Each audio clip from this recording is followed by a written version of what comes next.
GenRight Nation. And I'm Tony Pellegrino, and this is Tech Talk. Tech Talk is something we do every Wednesday at 5 o'clock Pacific Standard Time, and today is August 26th. So the summer is flying by. We're almost to Labor Day, and I hope everybody's been able to get out there and go wheeling and have a good time.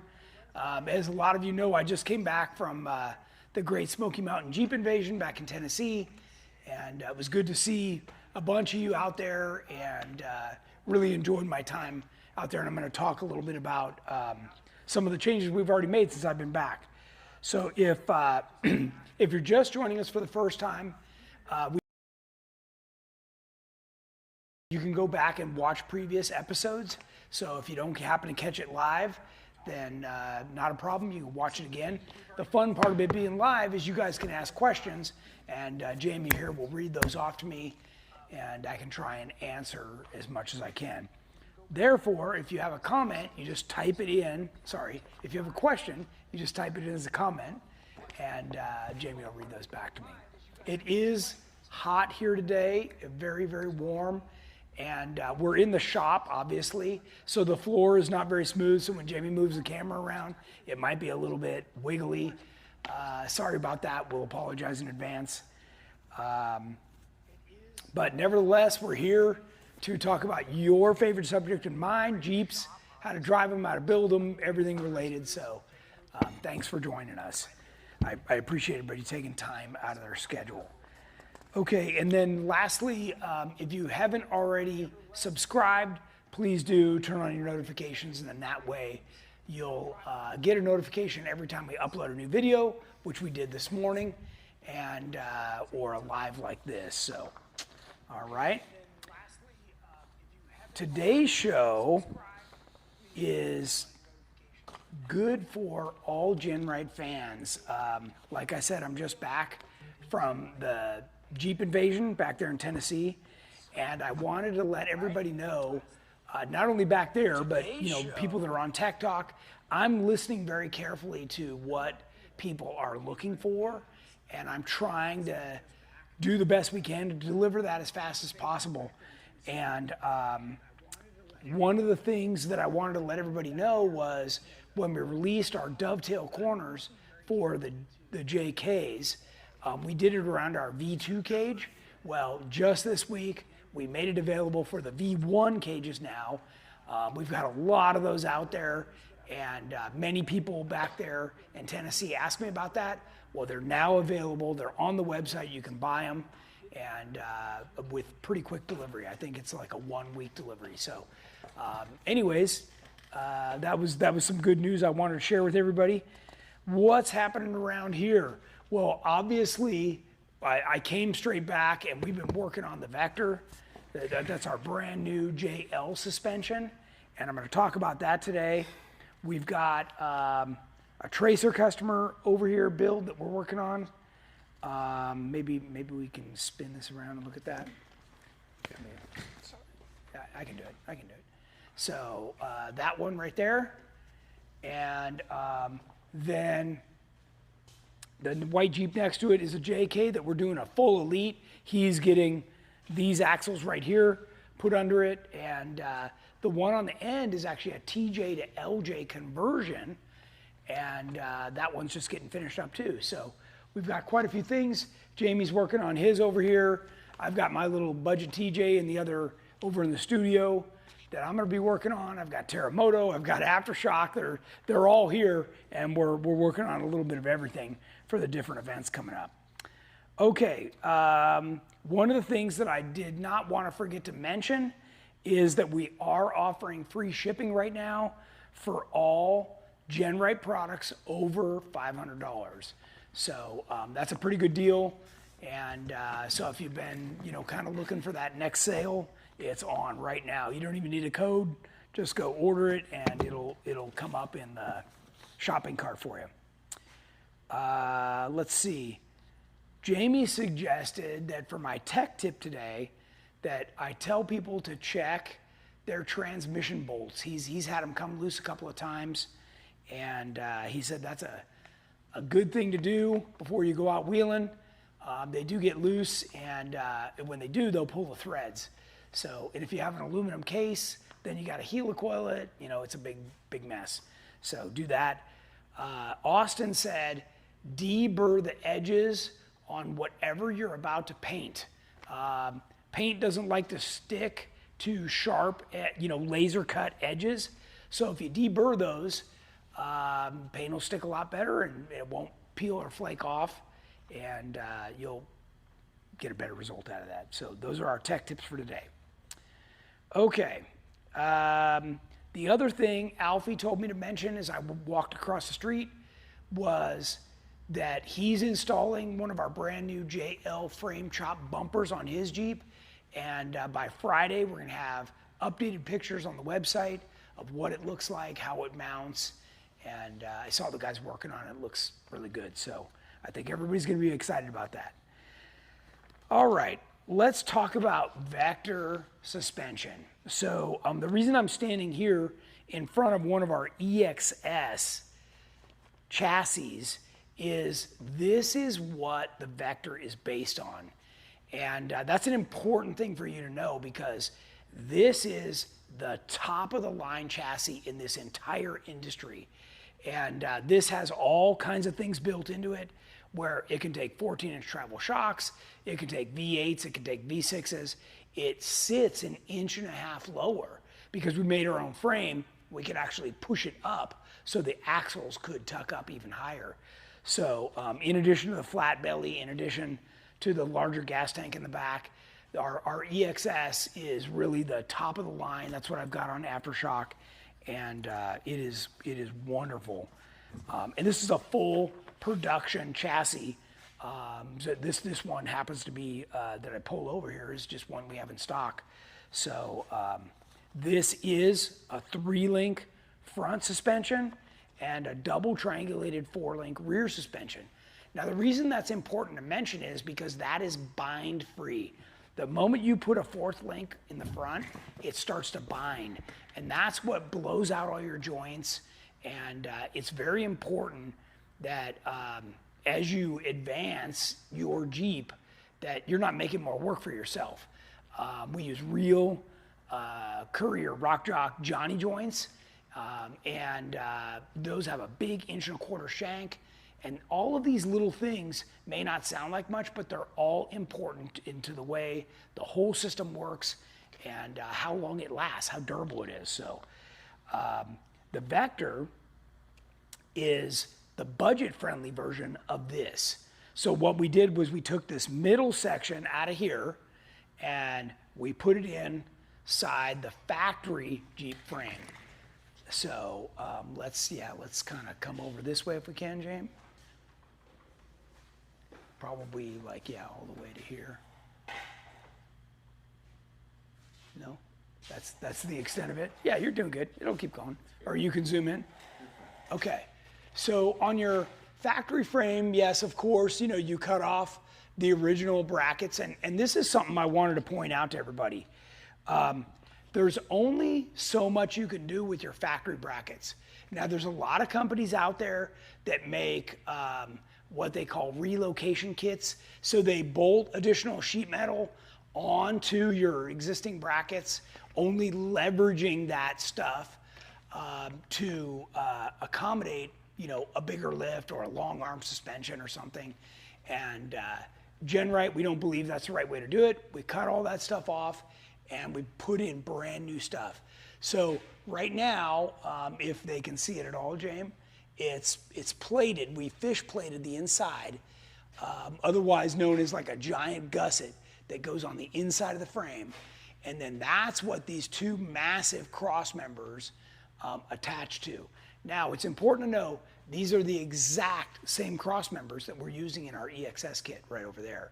So we didn't make them thinner. We didn't do anything cheesy. This is the exact same stuff. So 1/4-inch thick, super beefy. And if any of you are familiar with my Terremoto, that's basically the same thing we put in Terremoto. So Terremoto sits on what we call the Elite suspension system. EXS is short for Elite Extreme Suspension. Okay, so that's the next level over Elite. And eventually we'll offer that for the JK2, but we're still working on stuff like this. So right now, as we're installing this one happens to be a 392, but we know that it will fit in the V6 version or the turbo version. And so we're putting this in, we're writing the instructions as we go to make sure that we can tell people all the steps that they need to do everything, because it is important. You're gonna put on a brand new track bar mount. So the track bar is something that's very important because it helps reduce the amount of swing that you have in the axle. So you want the track bar as long as possible, and that means that you have to extend the frame side and you have to extend the axle side. So here we've already got, we happened to catch the guys before they painted all this stuff, but we've already got the axle side track bar mount over here, and they're just finishing doing some additional plating right here. But because you have to build these things in steps, just like I was talking about. And this is, going to be a really nice setup. We did grab some Artec C trusses to put on here, just to beef it up a little bit. And these are readily available, and it's easy to do. So we are going to trim this off because it's going to be a 3-link, and then we've got a nice boxed clevis that goes over the top of this that'll be on that upper link. And what we're after is increasing the bolt size on that upper link. So that's important too. So this kit, like I mentioned, is more budget friendly. Right now it's designed for the 4-door JLU Rubicon. Okay. The important thing is that you're going to be reusing the factory Rubicon Dana 44s. Okay. Now, if you have already done something else, then that's 100% up to you. So we're going to write the instructions around these, and then if you do something else, if you've already put on other trusses or whatever, then you're just going to have to work around that and figure it out, okay? So the first thing we do is we move the gas tank to the back, and they should be able to see that, right? Can they see that on the screen right now? The silver thing up there? You can kind of see it. It's difficult. So right now, you may not realize it, but your factory tank runs down the side right here, and that also lowers your ground clearance by 3 inches. So we move the gas tank to the back. By the way, we give you 5 extra gallons when you relocate the tank. So the factory tank's about 19, 20 gallons. You're gonna have 25 gallons now. So that's nice. You don't have to carry that extra gas can, and your factory fuel pump, all that stuff fits in there, which is really nice. We do modify this upper cross member a little bit. We give you a piece to box that in because there's more up travel. So this kit has over 13 inches of wheel travel all the way around. And that's using a good Fox shock, a good 2.5-inch Fox shock. And we're choosing the springs right now. We've got some in mind that we like. So that's one of the other things I'm gonna do. As soon as this is out of the lift, I'm gonna take it out and test the springs and see which ones I like the best, and then we'll recommend those.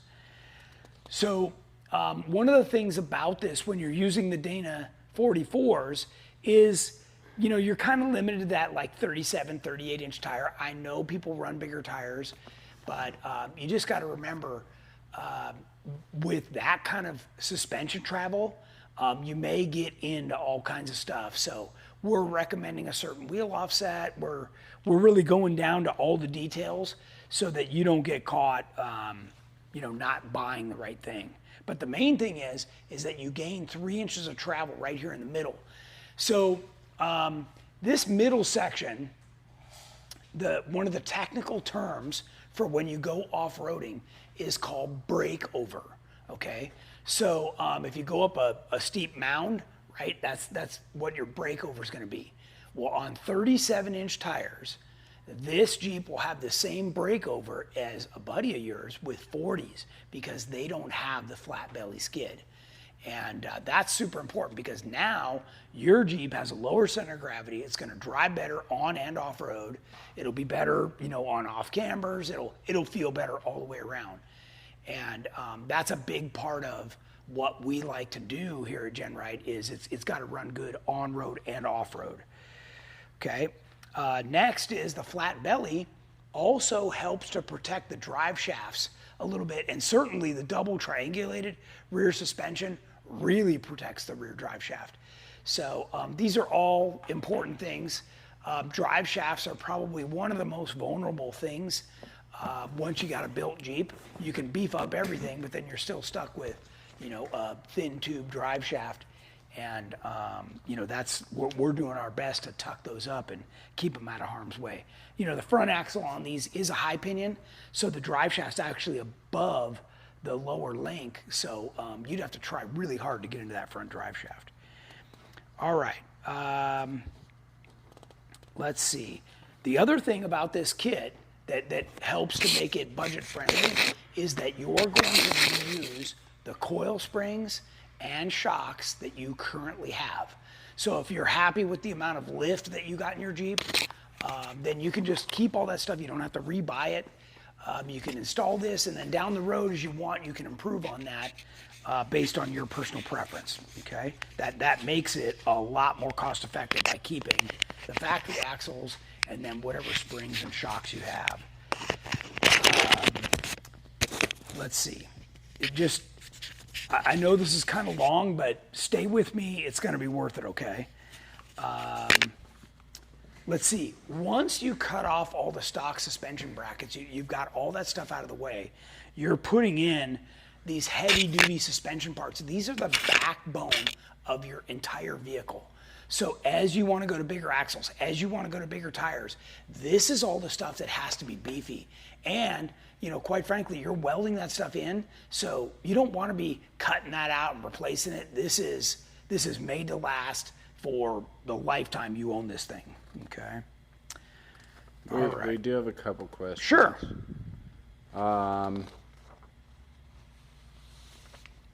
Ready to install an Atlas 2, have double triangular cross member. Notice current 231 output is off center to passenger side. Is that correct? Yeah, it is, and you can move that a little bit. The tail end of the transfer case, you get some leeway on that.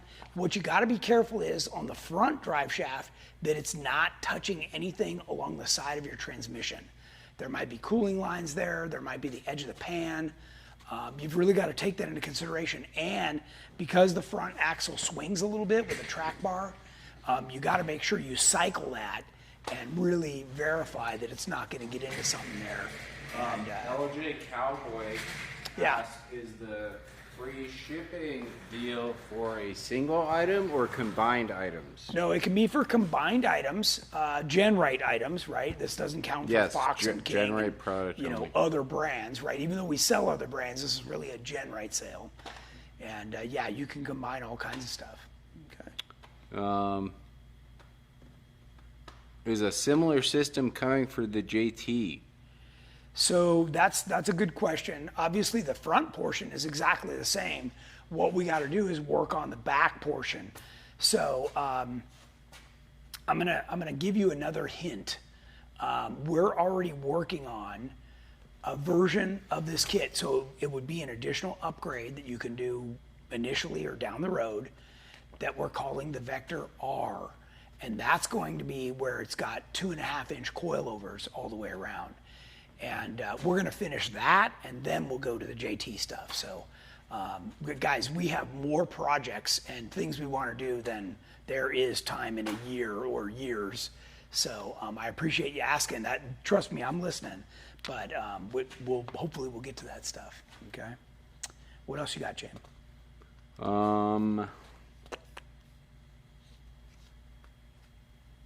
Average time for DIY installation, like at home for this, doesn't look like a weekend project. That's from 2 Feather Channel. No, this is not a weekend project. We did not take the body off this one. My guy's been working on it now. Granted, he's in a lift, but you could be laying on the floor in your garage and working on this too. And he said, boy, if we had pulled the body off this, it would have been a lot easier. So that's one of those things that, depending on what, capability or tools you have at your access, it could make a difference on, how easy it is. Keep in mind, we're writing instructions right now. So he's like a week and a half in on, the actual installation. So, but we're at the point now where this is going to come together fast. They've got like 4 more inches of welding on the front axle, and the rear axle's complete. They're going to paint that. They need to paint the inside. We've got some special, what was that stuff called? That Eastwood Extreme. That's what I used on Terremoto too. I really like that paint. And they'll paint everything, and then it's time to put in the control arms with the Johnny joints and everything. And by the way, those are the lower ones are 2-inch diameter, 250 wall. These are beef. And that's the kind of thing that if you hit them on the trail, they're not going to get bent. And everything we do is straight and nice. And that way you've got the maximum amount of strength as you're out there wheeling. Okay. Jeremy Balke, will Vector work with factory springs and shocks, or do you need a lift kit? So we're recommending a little bit of a lift, anywhere from 2.5 to 3.5 inches of lift is what we prefer to see. I think if you don't do that, you're going to be sitting too close to the bump stops. So, and keep in mind, this is not the kind of kit, or, we call it a system, not just a kit, that, when you buy a lot of other people's kits, although they give you a 3-inch lift, they also give you a 3-inch spacer. So your actual suspension travel doesn't increase.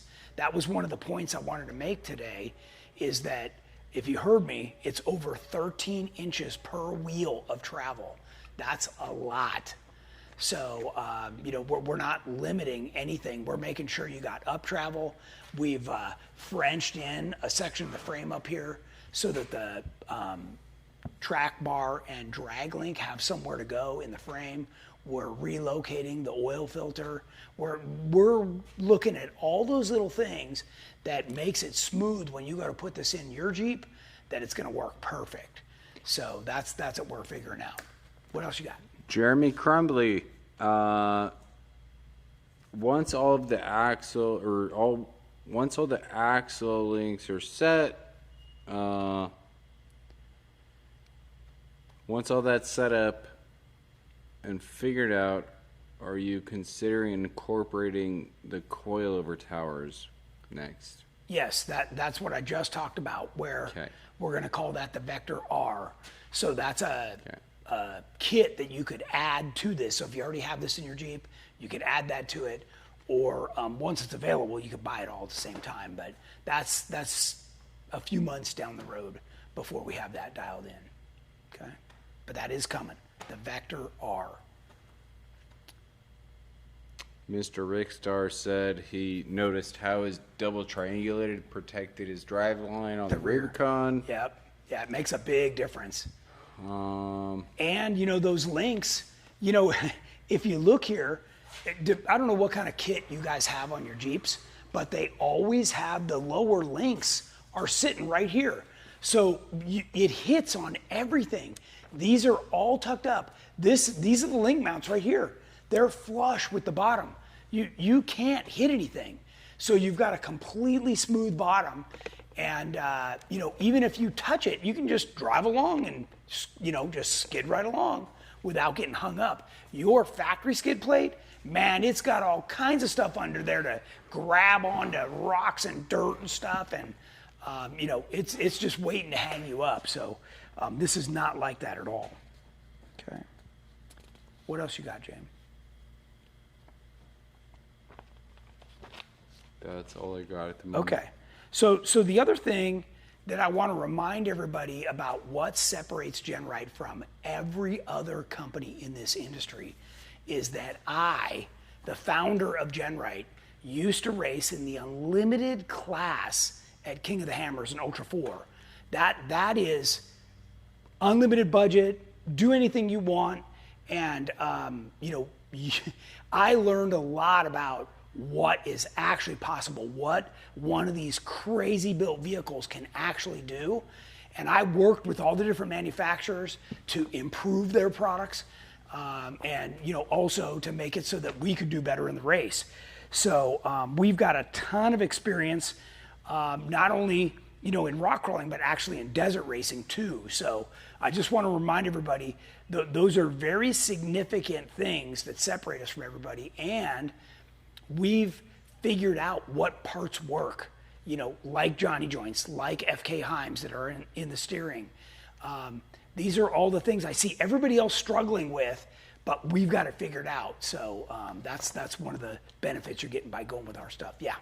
Matt McDonough, does the 36-gallon gas tank hanging down lower have any effects on departure angle, or does it matter that it hangs down farther? Okay, so the 36-gallon gas tank is in the JK Elite, and it does hang down 1 inch more, but you're also going to be on 40s or 42s, so that doesn't even really matter. My tires, the back of my tires is past where the gas tank is, so even if I slid off something, the tires are going to keep me away from whatever it is hitting the tank. So, but good question.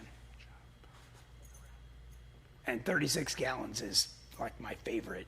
So that's really definitely nice. your favorite. Yeah. Well, look who's talking. Right.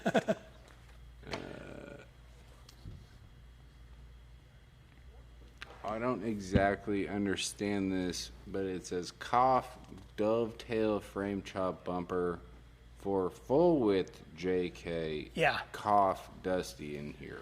Yeah, we are working on that. We actually started working on it several weeks ago, right when we introduced the short one that's on Terremoto. We just don't like the styling. It just doesn't look the same as the trick one that goes with the dovetails.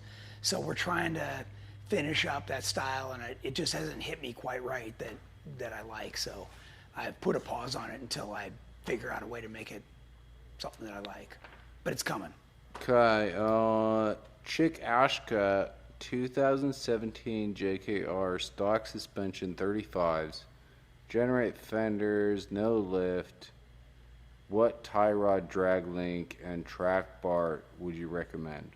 So in that case, if you're going to stay with that setup, and this is, the trick, right? It's the $1 million question, so that you're not spending money after money after money. If you just want something that bolts on, I would do the Rock Jock. That's going to be your best bet to just put on. These aluminum kits, the bar just keeps getting bigger, and they keep adding, 2.5 ton, tie rod ends and stuff. Don't go that way. And then they're doing the clamp on for the ram and stuff. Like none of that's good. So my recommendation would be it's by the way, it's chromoly, the one that Rock Jock sells. So that would be my choice in your particular situation. Two Feather Channel covered a question that I missed. Okay. From Tejas Off-Road, would you need to put a different tank in to run this kit, the Vector? So you have to have our tank, right? You're eliminating the stock tank, and we're moving the fuel tank to the back. So we only make one size. It's a 25 gallon. It comes with a skid plate, and it takes all your factory stuff. It reattaches to the entire evap system. You won't get any check engine lights. It fills the exact same as your stock tank did through the filler on the side. And honestly, if I didn't even tell you, you wouldn't know the difference. So it's seamless. The Off-Road Chronicles, on the JTs, would you continue to use a double triangulated rear or potentially use trailing arms with triangulated upper arms? So, obviously both of those are choices. On the longer wheelbase, I'm really a fan of the double triangulated. I don't like, links that are sitting out on the side. You just, especially on something like the JT, it's so dang long that you're just going to keep hitting those links, and that's part of the balance of what we've got to find. So I've got a friend with the JT. He's one to drop it off and let me, play with it and get, to what we like. And so we'll work on that. It's definitely coming. All right, Rick Lime. Would the vector system work with a semi-float Curry 60 in the rear? It would. So the rear axle is less important than the front. And what I mean by that is, if you buy a different axle, it's going to come with brackets, just like the factory one did. You got to cut all that stuff off. So the only thing we left was the spring perch and the bottom mount, the bump stop, and that's it. We took everything else off. You're going to put the new control arm mounts on, which, by the way, the factory shocks hang down in the back. There is nothing that hangs down on this rear axle. Okay, not a single thing. And what is there also has a little skid plate built in, so you're not going to damage anything you got here. And that's super important for you to know, because I don't like, when I see somebody going down the trail, I see that rear shock at the bottom, just going through the rocks and getting mashed, and you back up and you're just backing right into the shock. And some of these shocks are pretty darn expensive now. You take a good brand name 2.5, 2.5, shock, and you're talking about some money. So we're moving all that up, and yeah, if you have a different brand axle, you'll just have to put our mounts on it, and that may take you modifying a few things to get it all to fit. But yeah, totally possible. Yep. And the whole thing with not going to a bigger tire is really about the width of the axle. So to go to a bigger tire, you typically want to go with a little wider axle. And then obviously a bigger tire also means, you need something beefier. Now this 392, this has the good axles in it. This is a brand new one, and it's got the semi-float, good stuff in it. So he's pretty well set, but not every Jeep has that. They've got the variations of the Dana 44. So, but the Dana 44 is a pretty good axle, especially if you're staying on, 37s. You can wheel that thing and have a great time. Okay. Okay. Michael Costin, does the steering box need to be replaced with the Vector and the high steer kit? So we're recommending, if you want to stay with just a box, that you get the PSC big bore box, right? That's a great solution. If you want to go ram assist, then that starts to change things, right? We did all the CAD work to be able to put a ram on with this setup. So, and I ended up fitting a ram on Jennings Stage 1 JK as well. It just took a little bit of work of cycling stuff and getting it figured out. So, you need to understand, and I just talked at length about this last weekend out in Tennessee.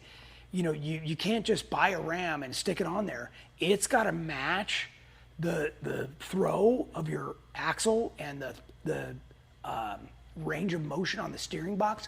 All those things have to match. If something is pushing when the other things have stopped, that's when you start wrecking ball joints or breaking stuff. Like there's a lot going on when it comes to steering. And that's why we're offering our own steering kit with this, with high steer knuckles, and it's all chromoly and all FK Heims. Those FK Heims are the exact same thing. We've run at 140 miles an hour across the desert. So we know that stuff works. We know it won't let you down. And that's what you're going to be getting on here too. So good stuff. Costco Chicken. Yeah. Watching old Tech Talk. Tony said Jordan's race car runs a 6 or 7 inch backspace rim. Yes. What axles and wheels does the race car have?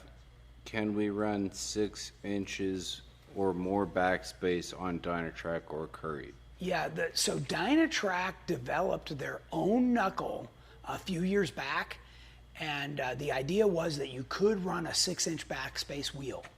So obviously it's got to be a 17 or an 18-inch wheel. On a Curry, you'd have to go to like a 20, and then that's a whole nother set of factors, right?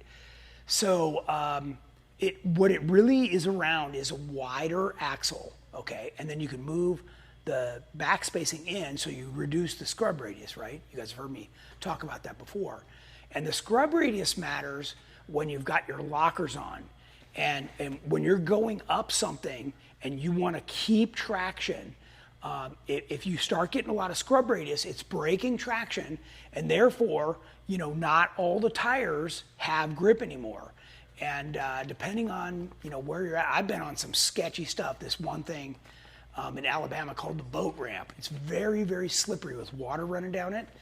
And the whole idea is that you do not break traction. You don't stop, you don't do anything, because the amount of energy it takes to get a vehicle going again is 3 or 4 times as much as to just keep it moving smoothly and slowly. So yeah, there's a lot to that, where you don't want slack in the driveline, you don't want to break traction. You guys are asking the right questions, you're thinking about the right thing, but just keep in mind, you got to keep going wider in order to achieve that. And on something like a Dynatrack, get their special knuckle, and because they changed where the points are on it so that the tie rod and drag link can get in there under the wheel. Okay, on any Sunday, yeah, based on the new rear cross member, is it fair to assume that on an eTorque JL, it won't work or not possible to get full bump? So that's a whole nother variable. So the eTorque has got a battery, and that battery occupies quite a bit of space. In addition to that, it also hangs down lower. We did one a while back, and I swore we would never do one again. If you're not like super in love with that Jeep, I'd probably off it and get something that's not eTorque. Okay. Or do an LS or a Hemi swap on it, and then you can keep your Jeep. Jeep Adventures. Yeah. If you install this lift kit with Curry 70s, could you upgrade it later to the EXS and not have to cut the brackets off the axles? Okay. So the EXS is a whole nother category, right? Because that's the whole chassis. So what's going to happen is that with the factory frame, we're going to let you go up to a 2.5-inch diameter coilover shock. Okay. If you want to go to 3-inch, then you need to be buying our EXS, okay? Because what happens is you've got 66% more dampening control. Well, you can really go fast, okay, with a 3-inch coilover. In fact, this goes back to my racing experience, right? When we first started, we were on 2-inch and 2.5-inch shocks. The moment we went to 3-inch, we started breaking everything. Because to the driver, it doesn't feel like you're punishing any more than you did before, but what's happening out at the wheels, man, it's taking a beating. We were blowing knuckles off and wheel bearings and breaking wheels, and I mean, the amount of stuff we started breaking as soon as we went to that 3-inch shock was unbelievable. Okay. So okay, hold on. Yeah. Back it up. They were asking if they did this kit with Curry 70s, if they would have to change the brackets on the axles. So you're gonna, well, maybe. I mean, you could use these, but these are obviously made for smaller tubes, so you'd have to grind the radius a little bit. Right, but if they built this kit with 70s, you can, yes. Then would they have to change the axle brackets to like go to the What full... you mean with our 70s? Like, yeah. Okay, yeah. No, then just like the set we've got sitting there, we can pre-weld the brackets, and yeah, you can bolt them right under. Yeah, because all these points are in the exact same location as the EXS. Yeah. Yeah, I don't want people to be misled.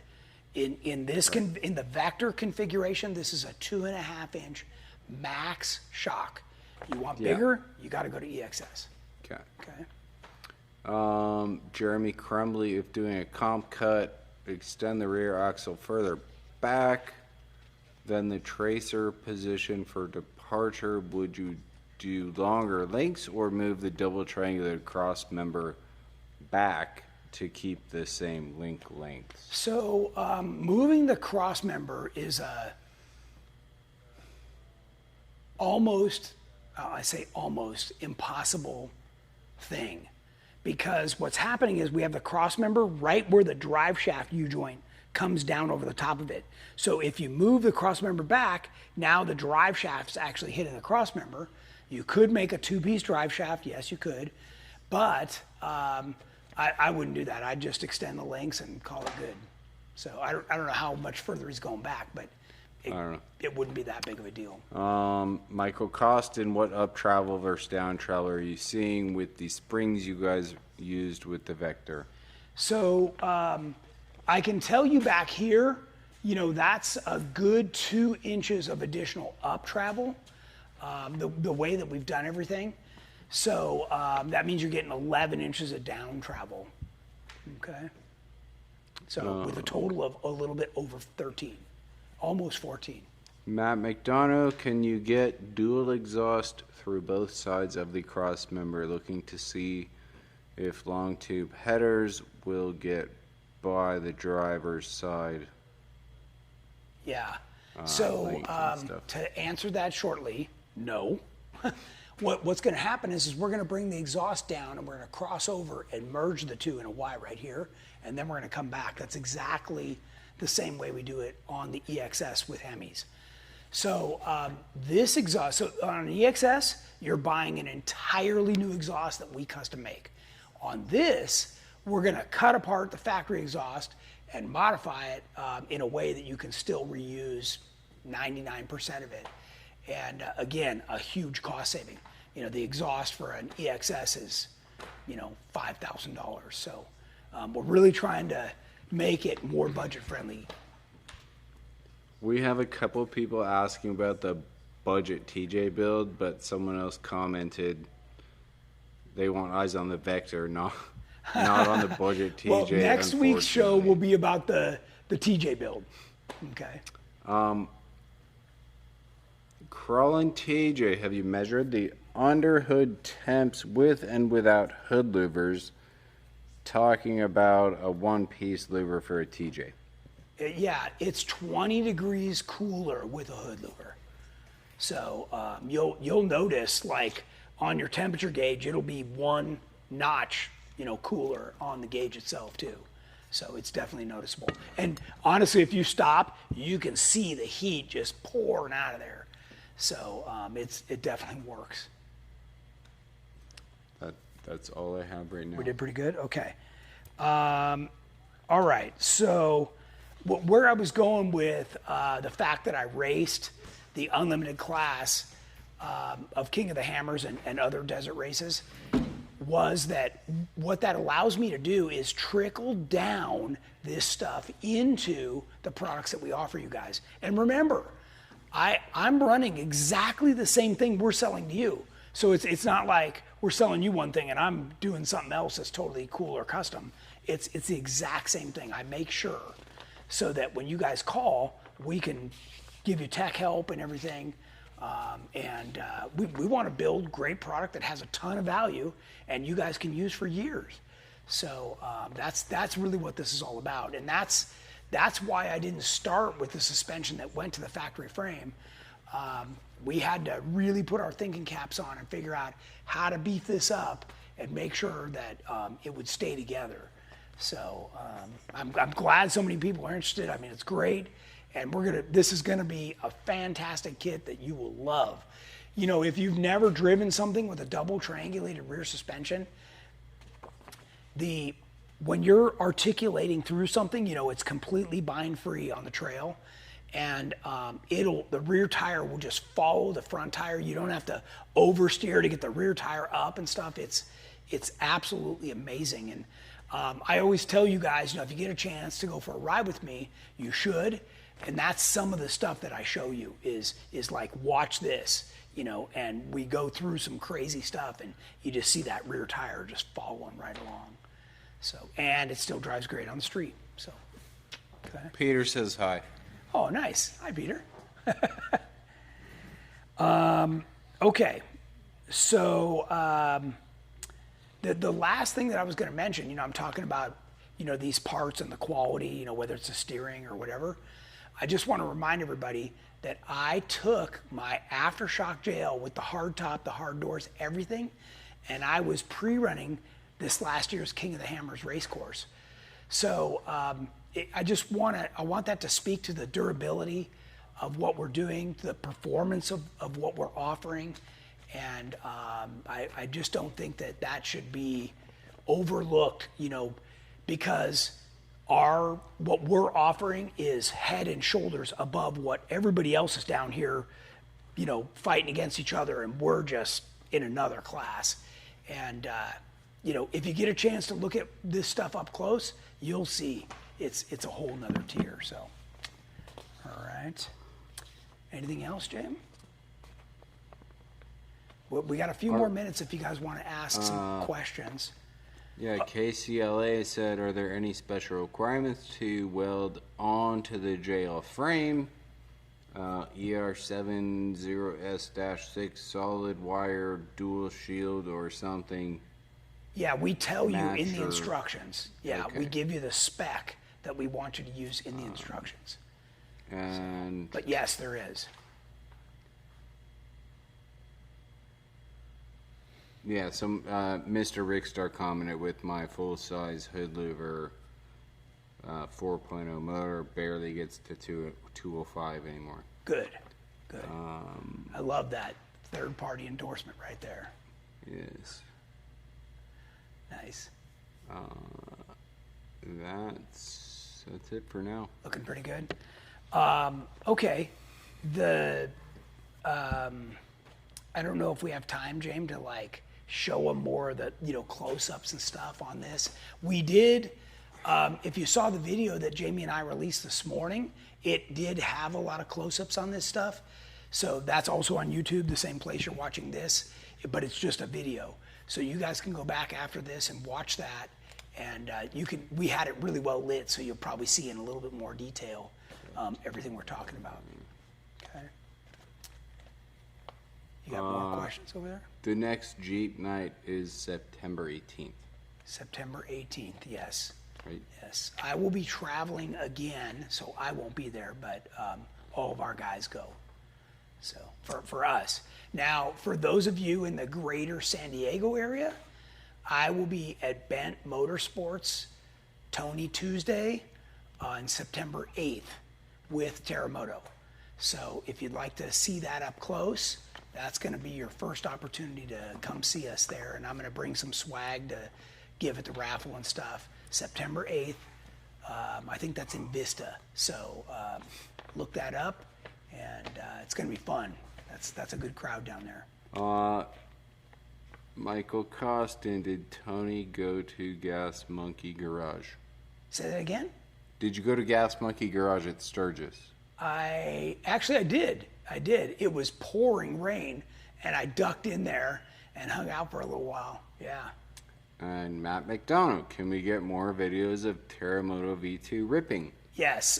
Okay, so Jamie and I are now working on a detailed video of why I chose every single thing that's on that vehicle.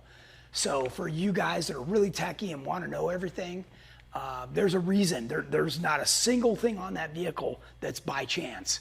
So I very carefully over the years have just whittled everything down, and man, we've just made this thing. I think I've told you before, 40 different improvements on it, and it's absolutely amazing. So yeah, we're gonna do that video, and then what's our next time to go to the desert, James? Is it just out to Trail Hero? When it's not like 105 Yeah, I know. It was like outside. 108 the last time we went out there. Yeah. But Soon. yeah, if Soonish. nothing else, we'll get some footage at Trail Hero. And I do rides, and we'll have GoPro footage of all that stuff. So yeah, it's definitely ripping, and the power feels great. That extra that we added is just right. Okay, Rick Lime, do you have a ballpark pricing for the base Vector kit? And he put fuel tank links, steering, not springs or coils. So Yes. those are options, but the base price is Yes. $9,099. Yeah, so we're ahead of you. That's already listed on our website. Yeah. If you just go to the search box and type Vector, you'll see the Vector kit come up. The base price is just over $9,000. I mean, just a little, and then you've got the optional tank and sway bar and something else. The links are included. The links are included. Yes. Yeah. All the links with the genuine Johnny joints. The steering's an option because we didn't know if you already had high steer or what, so that's an option. But yeah, all that's already on there, and you can start eyeballing that. And I know Andrew and Jeff have already been taking pre-orders on that. They're just taking a small deposit for those people that want them. We've already built 15 of these. They're sitting in the warehouse waiting for us to finish these instructions, and then they're able to ship.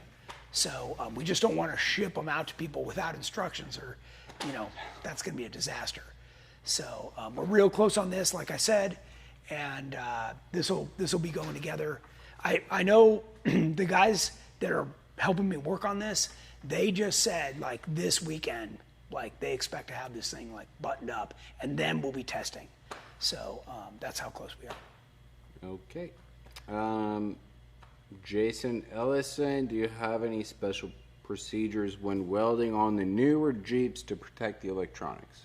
So obviously, you want to disconnect the battery, and you have to be very, very careful that when you're welding on the frame, you've got the ground attached nearby what you're welding, okay? It's a common mistake for somebody to get all busy and then they switch to the axle, but they forgot to move the ground. These are simple things, but then it can use your shock shaft, your steering, your brake lines. I've seen some very disastrous things happen in those cases. So that's going to be my only warning on that. That's it. Looking good? Okay. Then we're going to wrap it up. All of our events are live still on our website. I think this coming weekend is our Black Hills event in South Dakota. Troy Merritt is leading that, and he's already got the shirts and stickers and everything. So I know he's headed that way right now. And man, if you're going on that, it's going to be a blast. And then we've got Trail Hero coming shortly after that. And then, of course, our turkey run, and we have lots of stuff on the website. So if you want to go wheeling with us, check it out. And by the way, if you have a built rig and you want to wheel with us at Trail Hero, sign up on our website, and then you can wheel with us, and we lead our own runs and do our own thing. So that's a real perk to be able to do that. That is limited space too. So, okay. All right, everybody. Till next Wednesday. Have a great one. See you soon.